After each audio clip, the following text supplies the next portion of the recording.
Hello दोस्तों, इस video में हम जानेंगे इन केस ऑफ का मतलब और वाक्यों में प्रयोग। इन केस ऑफ जो कि फ्रेज है और इसका अर्थ होता है कि स्थिति में या की दशा में या फिर के मामले में। यानी कि इन केस ऑफ का प्रयोग तब होता है जब हम बताते हैं कि यदि कोई विशेष स्थिति या घटना हो जाए तो क्या कदम उठाना चाहिए या फिर ऐसी स्थिति में क्या होगा।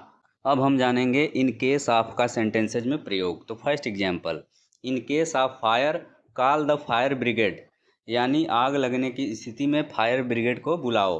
तो यहाँ पर इन केस ऑफ फायर का मतलब है आग लगने की स्थिति में, और कॉल द फायर ब्रिगेड का मतलब है फायर ब्रिगेड को बुलाओ। इसी तरह से second example, in case of emergency press this button, यानी आपात स्थिति में यह बटन दबाएं या फिर आपात की स्थिति में यह बटन दबाएं। दोनों का मतलब एक है। तो यहाँ पर इन केस ऑफ एमरजेंसी का मतलब है आपात की स्थिति में, और प्रेस दिस बटन का मतलब है यह बटन दबाएं।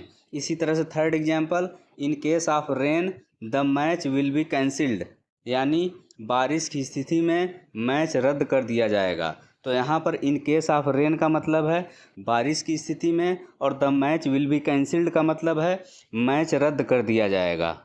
अब हम जानेंगे कि सेंटेंसेज में इन केस ऑफ के बाद क्या आता है। तो इन केस ऑफ के बाद आमतौर पर नाउन का प्रयोग होता है, जैसे फायर, रेन, इमरजेंसी आदि। तो फ्रेंड्स, ये था आज का वीडियो। यदि वीडियो आपको अच्छा लगे तो वीडियो को लाइक करें, शेयर करें, और इसी तरह के ढेर सारे इंग्लिश फ्रेजेस सीखने के लिए चैनल सब्सक्राइब जरूर करें। Thanks for watching.